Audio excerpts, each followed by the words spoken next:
What's up, everybody? We're here at the Tennessee River.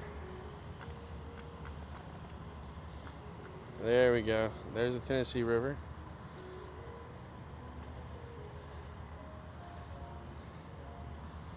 So over here to our right, that would be how we go to Loudon, then how we get all the way to Memphis, and then all the way down to New Orleans. I don't know if you can see the barge in the distance. But what I really want to focus on today starts here at Second Creek. Can't really tell much of a creek, but as you can see, it's got a road going over it, and you can see how they're making sure no trash gets into the river here. That's a big problem here in Knoxville. And just so you know, Second Creek, this is kind of the Second Creek is kind of the western edge of the original city of Knoxville. So we're going to kind of walk the riverfront today, and then follow the history that's there, because there's a lot of little things on the way that talks about the history of the riverfront. So with that being said, let's get to walking. And one more thing before we do is you can see behind me, this is the rowing team, Tennessee's rowing team.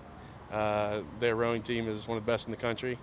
And near here in Oak Ridge, so some of you have heard about Oak Ridge, but at Melton Hill Lake is where they do like the national trials for rowing, or the national championships or whatever. I think even from around the world they come to Oak Ridge, because the water at Melton Hill Lake is so calm that it's perfect for rowing. So anyway, yeah, let's get started walking this and see what we can find.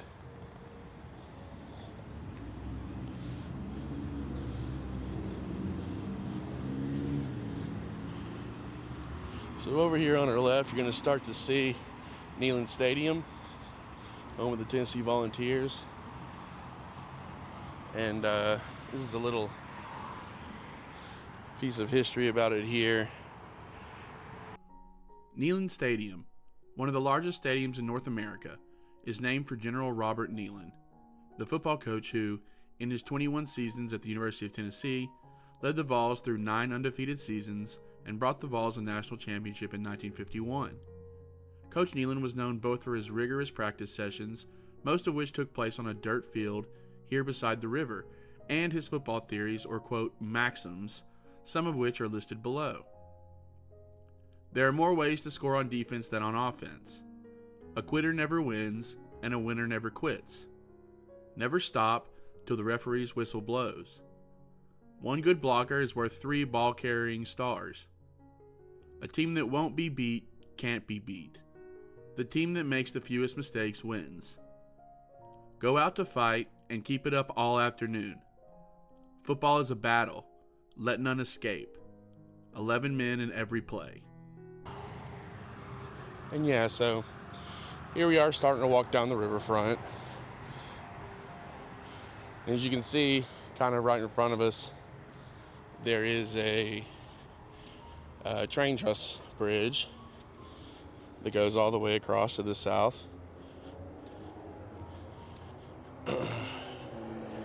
And I want to say that there's been a railroad bridge here probably since the Civil War, or maybe a little after.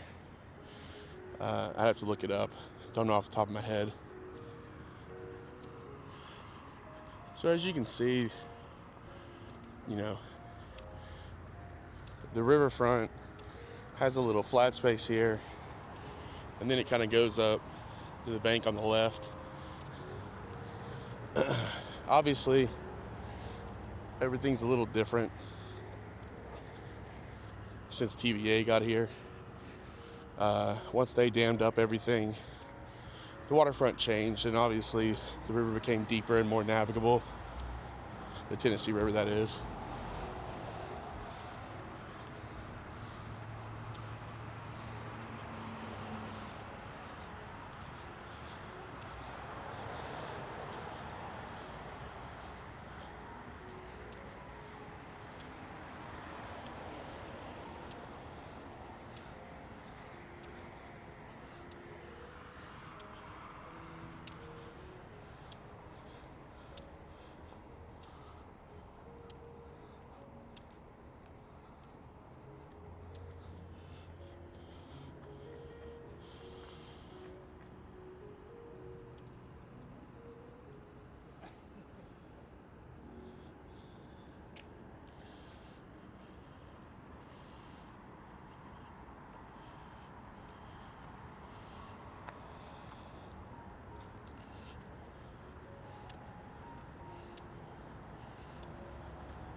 On the right here, you'll see a couple houseboats, and this is where the Vol Navy ties off together at every football game.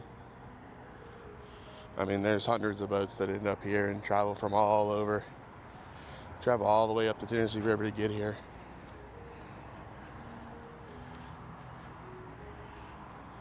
There too is College Hill, with its clear, cool spring at the foot, the bluff, with its triple echo, the flag pond, and its sunny-sided inhabitants, old Aunt Edie's caked in beer, the White Mill and its dripping dam, Scuffletown Creek and its walnut trees, the Dardis Lot and its forbidden grapes, Witt's Old Field and its forbidden blackberries, the old church and its graveyard.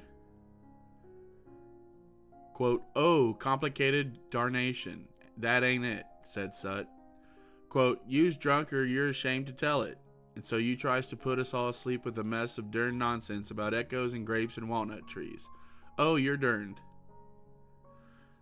A rare exchange between George Washington Harris and his character, Sut Lovingood, about the Knoxville of Harris's youth of 1850. Harris was one of Knoxville's first riverboat captains and later became a nationally known humorist who is believed to have influenced Mark Twain. Beyond in the dark, the river flows in a sluggard ooze towards souther seas, running down out of the rain-flattened corn and petty crops and river-loam gardens of up-country landkeepers, grading along like bone dust of freight with the past streams dispersed in the water, some way nothing ever lost. Cormac McCarthy in his Knoxville-based novel, Suttree.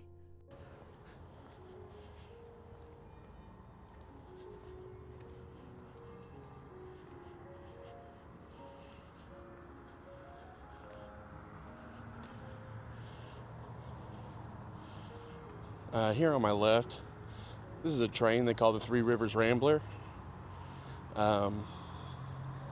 It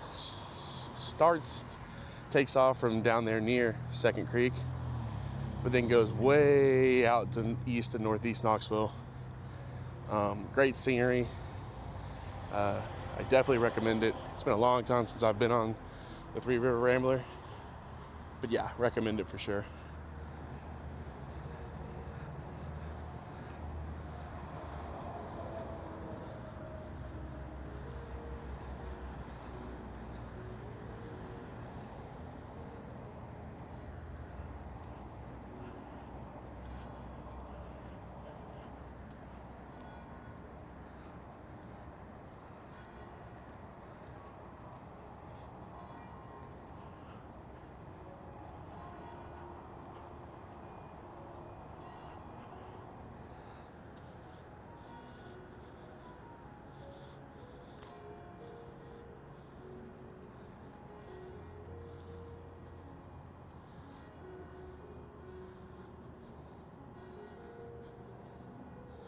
So I don't know how well you can see it, but right behind where the train truss meets the riverbank over there,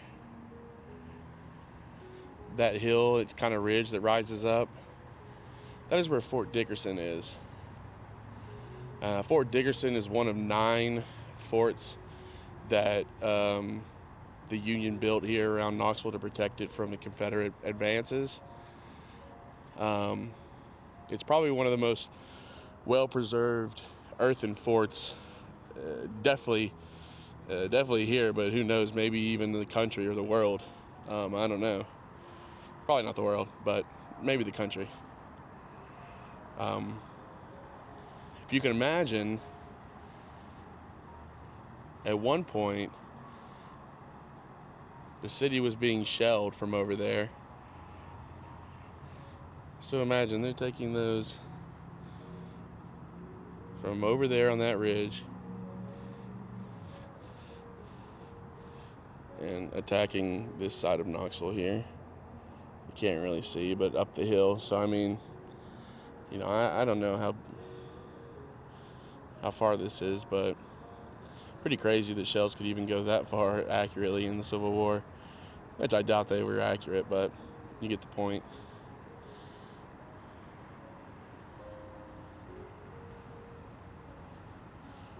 Here's a little bit of a look at Neyland Stadium again here. and then the basketball arena kind of way in the background.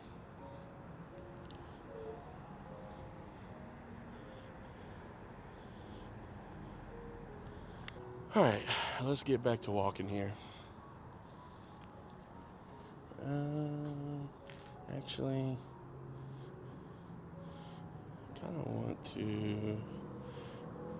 So yeah, so this is the Henley Street Bridge.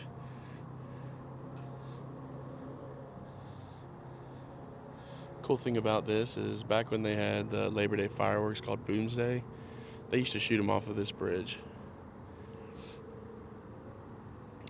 Now Boomsday no longer exists, but the Henley Street Bridge is a main way for anyone that wants to get from South Knoxville to North Knoxville across the river. There's a couple other ways, but this is the main way. I think I heard one time that something stupid like 30,000 cars travel across this bridge every day. For a long time, it was being worked on back in the late 2000s and early 2010s, but has since been finished.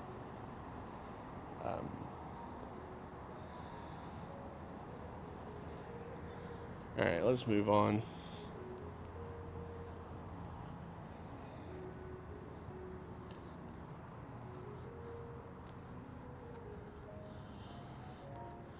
Yeah, so here we are again, back on the Riverfront walkway.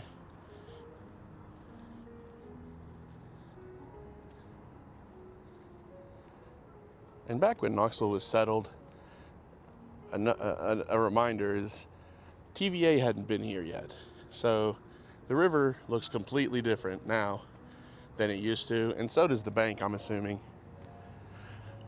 Specifically, kind of right beyond Henley Street Bridge there. I don't even know really.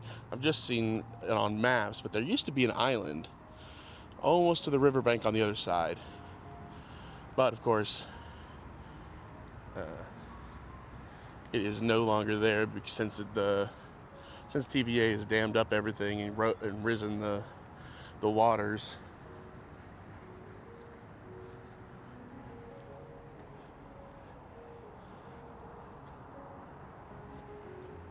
The Tennessee River system begins on the worn magnificent crests of the southern Appalachians along the Earth's oldest mountain, and the Tennessee River shapes its valley into the form of a boomerang, bowing to its sweep through 7 states. Near Knoxville, the streams still fresh from mountains are linked, and thence the master stream spreads the valley most richly southward, swims past Chattanooga, and bends down into Alabama to roar like blown smoke through the floodgates of Wilson Dam, to slide becalmed along the crop-cleansed fields of Shiloh, to march due north across the high diminished plains of Tennessee, and through Kentucky spreading marshes towards Valley's End, where finally at the toes of Paducah, in one wide glassy golden swarm, the water stoops forward and continually dives into the hole. Knoxville-born novelist James Agee, then a 23-year-old business writer for Fortune magazine, describing the river in a 1933 article about TVA. No man can say what is the source of the Tennessee. It draws its waters from all points of the compass within an area extending over the southwestern end of the Valley of Virginia and the lofty impenetrable mountains of East Tennessee, western North Carolina, and northern Georgia. No other great American river, after pointing its course for 330 miles in one general direction, changes its mind, veers around, and flows for 200 miles in the opposite direction. It is as irregular, as various, and as rebellious as the huge valley region that it drains. Fugitive poet Donald Davidson.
I always like summer best. You can eat fresh corn from Daddy's garden, and okra, and greens, and cabbage, and lots of barbecue and buttermilk, and homemade ice cream, at the church picnic, and listen to gospel music outside, at the church homecoming, and go to the mountains with your grandmother, and go barefoot, and be warm, all the time, not only when you go to bed, and sleep. Knoxville, Tennessee by Nikki Giovanni, who spent much of her childhood on Mulvaney Street near this spot. Quote, looking up and down the river, I wondered why Americans spend thousands of dollars to travel to other countries for a vacation. The scenery along the Tennessee River is at least as beautiful as that along the Lee River, the legendary scenic spot in China. Knoxville, a medium-sized city built on low hills covered with lush green trees and grass, is a beautiful city. But what I like most about it is its quietness. Chinese author Liu Zongren, of his stay in Knoxville in 1982, from his book, 2 Years in the Melting Pot.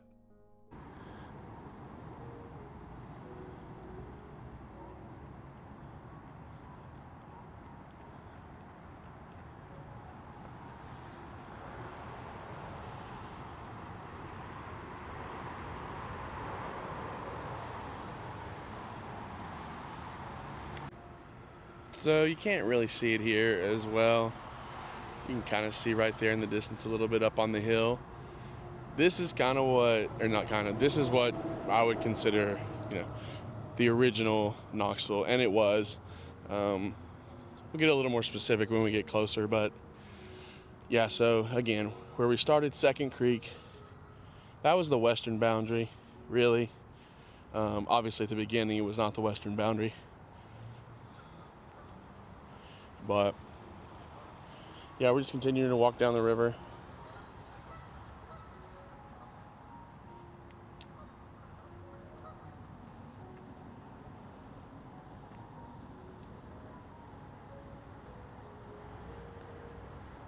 One thing that I want to mention is, recently we had Hurricane Helene, and just to kind of explain and get you guys to comprehend how serious something like Helene was,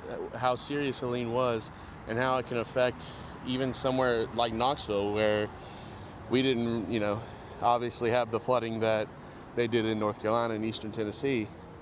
But the river here was well above its normal state. And not only that, it looked red dirt, just absolutely red dirt color, silty. I have some terrible pictures that I'll show you that I took while I was driving. But yeah, just imagine this whole thing just full of silt, overflowing with silt, red dirt and debris. And just think about that. All the way from western North Carolina, from the top of Mount Mitchell,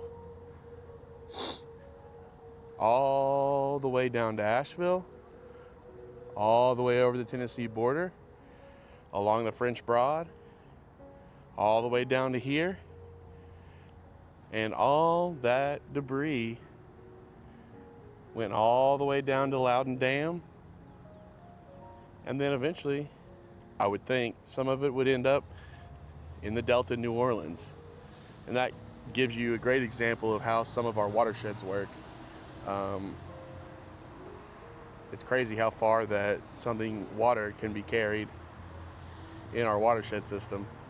And it just goes to show how massive the Tennessee River is to draining those places in the mountains.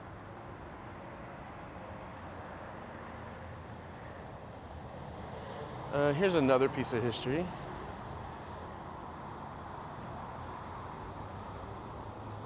Knoxville was a small and inconsiderable place with a population of about 2,000, with no railroads, no turnpikes, and no means of getting merchandise to and from the place. But such as were offered by a few small stern-wheel boats, running about 6 months in the year. Parson Brownlow, recalling Knoxville as he found it upon his arrival in 1849. We had never seen fireflies before our approach to Chattanooga. At Chattanooga, we took a steamer for Knoxville and arrived at this place around noon on the 4th day of July, 1849. We took our first dinner in Knoxville at the Mansion House. The streets were not paved. Gay Street was a deep bed of stiff red mud most of the time. Young French-Swiss immigrant Alfred Buffett, recalling his arrival in Knoxville at the age of 12. Several other Swiss immigrants arrived on that same day. The Upper Tennessee River once presented such hazards that many river navigators considered Knoxville unreachable.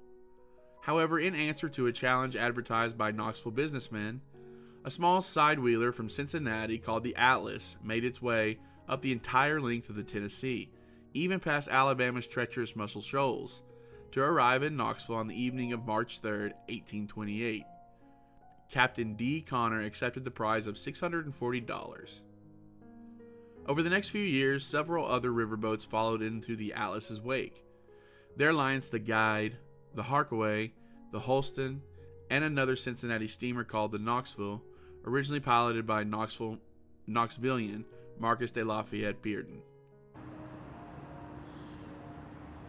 So now we're entering a place called Volunteer Landing. As you can see, there's some waterfalls here, some artificial waterfalls.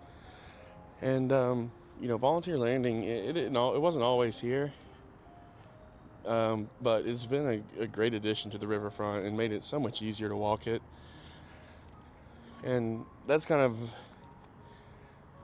interesting because Knoxville is not a city that you can walk, especially if you get onto the University of Tennessee campus. I mean, it is just hill after hill after hill.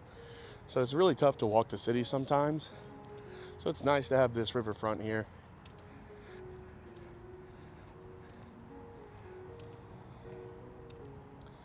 And I don't know, just a little thing here. I mean, you've got Regal Cinema's headquarters here across the river, and then you see all these apartments and condos here. That used to actually be a hospital called Baptist Hospital. It did a lot of good for the community, but was torn down in the early 2000s for development.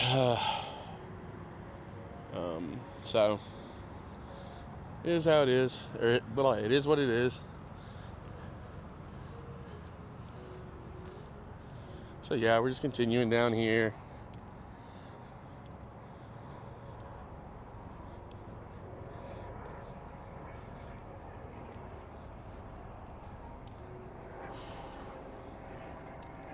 One thing I miss is they used to have these, I don't know what you would call them, historical markers, but you would press them and they would, it would be Bill Landry, who did the Heartland series, talking about various historical aspects of the river and everything. And I think there were a bunch of them, probably a couple dozen, and they worked for forever. I mean, they're probably 30 years.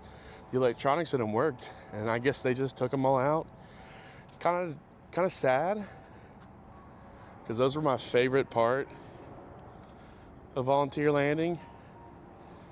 And the reason I bring that up is one of them specifically told the story of when the Tennessee River actually froze over.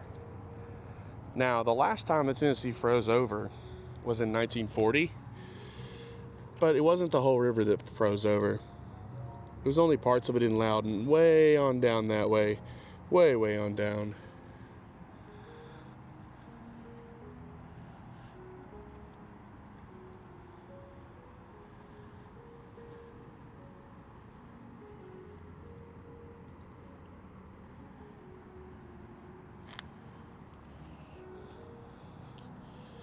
But the marker that I'm talking about specifically tells the story, I want to say that the year's 1918. I'll put on here the correct date. But I think it's the Great Freeze of 1918. And that year, the entire Tennessee River froze. Everything you see here was frozen. Everything. Ships couldn't move.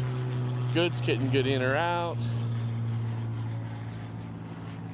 And we're looking down this way. I don't know if you can see, you probably can't see it on here, but way on down after the river bends is where the river splits and actually, the water flows towards us. So the Holston River and the French Broad River, you know the French Broad because it goes all the way into Asheville. Those two rivers connect to form the Tennessee, just probably a couple miles back up that way, which would be northeast.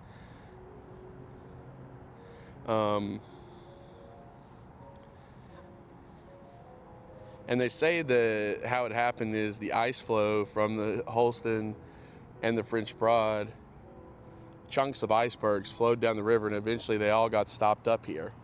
And when they got stopped up here, then they formed together and kind of merged together, froze the whole river. But what's interesting about that is the river can't freeze anymore. And the reason for that is because the current is so strong now because of TVA. So since TVA dammed up everything and obviously lets down the water every now and then, the current is so strong that the ice can't form. So it's pretty much impossible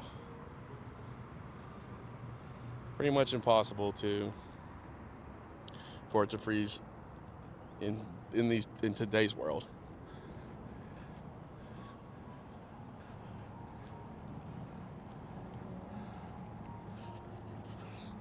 So yeah, we're just enjoying more of the riverfront here. This exact spot I would call volunteer landing. And this is where they have a lot of events, and I would even say they probably did a lot of stuff when the World's Fair was here in 1982. But yeah, as you can see, a pretty open view, pretty beautiful view.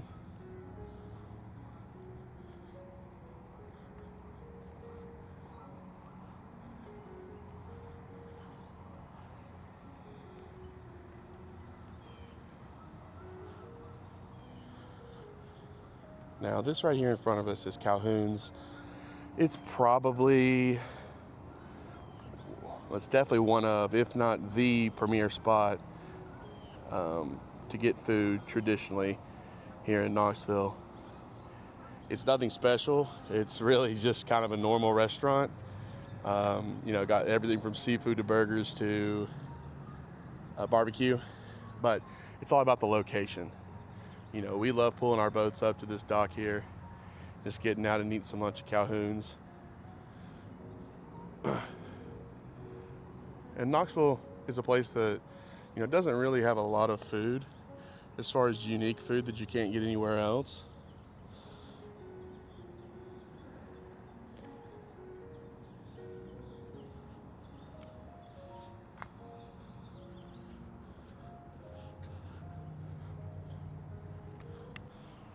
All right, so this is the city county building.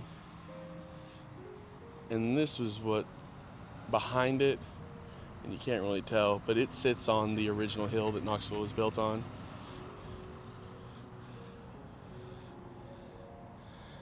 So let's keep walking.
Near this spot in 1869 was the early Knoxville home of Frances Hodgson Burnett, the English-born author of The Secret Garden, Sarah Crewe, and The Little Lord Fauntleroy, who moved to Knoxville with her family when she was 15.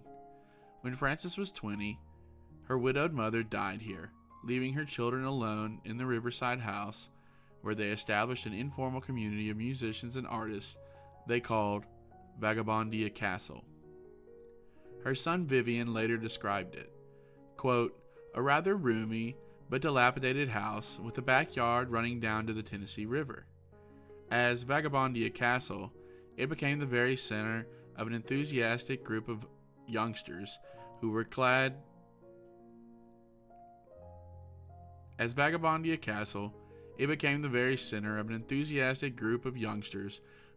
to think of themselves as bohemians," end quote. Burnett's first novel, Vagabondia, drew its spiritual setting from the experiences here. Some of Burnett's later stories featured East Tennessee settings as well. Alright, so we're walking up to the riverboat in Knoxville. You can have birthdays and cruises on here, but it's a pretty good replica of what an old paddle boat would look like, which I guess it's also a steamboat. I don't really know, but you can see the paddles. And it sounds like they're actually having a get-together out there today.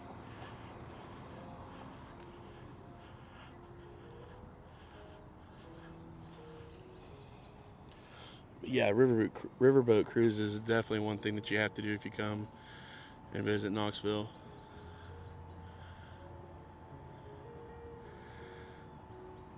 And way across the bank over here, you can't see it anymore because it's gone, but there used to be a giant JFG coffee sign. It was definitely a point of interest in Knoxville and isn't there anymore.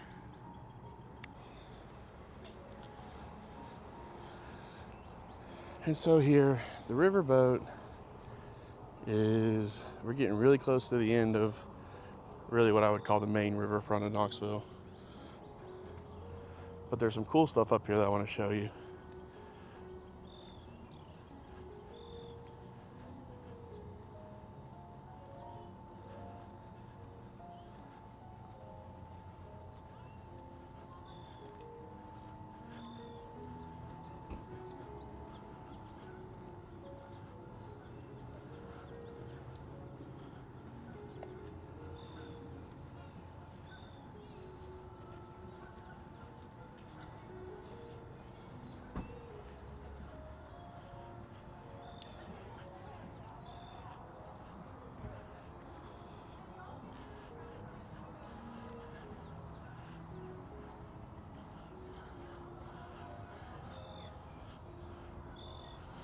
So right here we're coming up to a little hidden mini park here. It's called the Treaty of Holston Park. As you can see, there's a relief statue here showing a Cherokee leader and leaders from Knoxville. This is actually the exact spot where they signed the Treaty of Holston. And this basically, this made it to where the Cherokee seceded all the lands around Knoxville, pretty much all the way down to the Little Tennessee River. But the thing about this is, this was only a treaty for the Cherokee. So the Chickamauga very often would come to Knoxville and massacre people every now and then. And let's not pretend that it was only them that were massacring us. We were massacring them as well. So yeah, there you go. Signing of the Treaty of Holston in 1791. This is just the rest of the small park here.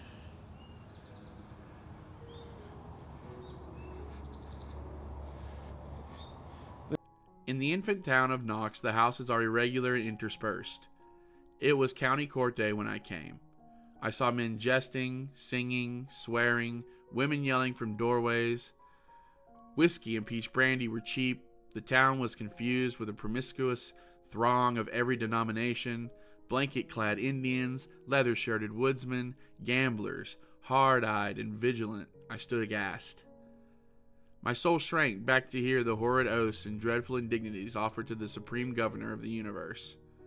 There was what I never did see before on Sunday: dancing, singing, and playing of cards. It was said by a gentleman of the neighborhood that the devil is grown so old that it renders him incapable of traveling, and that he is taken up in Knoxville, and there hopes to spend the remaining parts of his days, as he believes he is among friends. The wholesale merchants have been holding freight for us for several days, and now it's coming down by 2-horse drays, rattling over the rocky wharf from Prince Street and Central Avenue. The wharf is covered with corn, wheat, hay, etc. From lower river points, the clerks are busy checking the incoming and outgoing freight. Just see the piles of goods on the wharf, and here come the coal wagons. 500 bushels of good Jellicoe coal for the trip.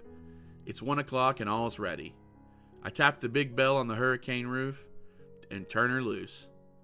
Sim is in the pilot house and steams slowly to the waterway to turn the bougie boat in eddy water. Now we are under the county bridge. The deckhands are on the forecastle singing goodbye. Every day, oh ho ho. The old water lily is on her way once more.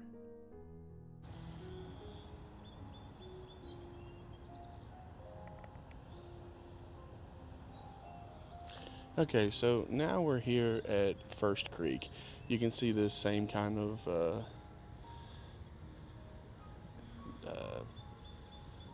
same kind of trash collector here.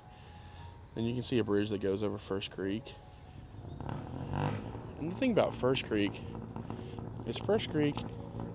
is the eastern boundary of the original city. See that building up there? That's kind of generally where the original lots of the city were.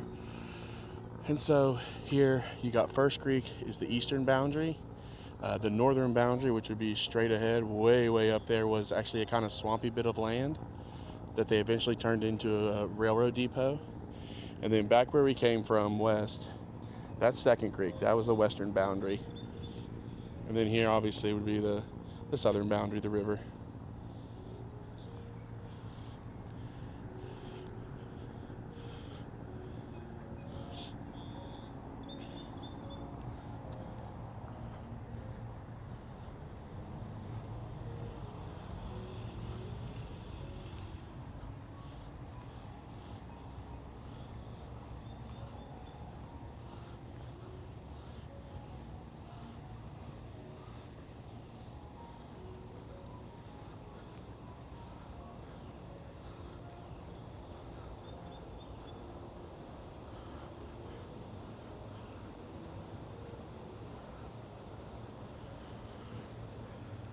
So yeah, here we go. You can see this is where First Creek pours into the Tennessee River.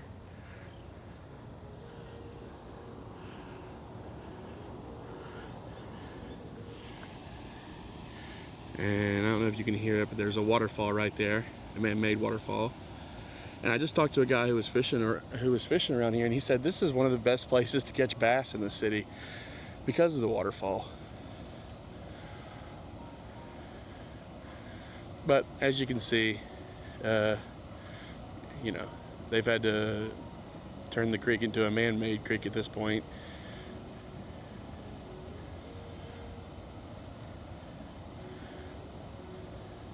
So yeah, so you can kind of see up there on the top left of the camera, that would be where the original city of Knoxville was. And the first bit of the first buildings that were up there were James White's fort, and it consisted of, I think, around 8 log cabins.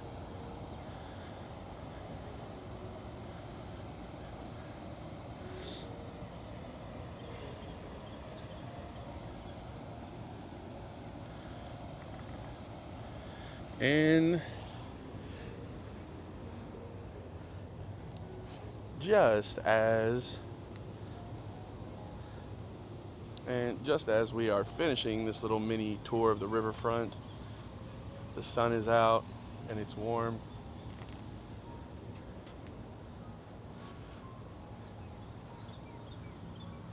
So yeah, there's a little bit of history of the riverfront here. There's a lot more to learn, and there's a lot more to learn in Knoxville. So be on the lookout for some other videos. We're gonna start doing some more of these walking tours to learn more about history. Oh my God, that terrified me. There you go. That was scary. All right, we'll see y'all later.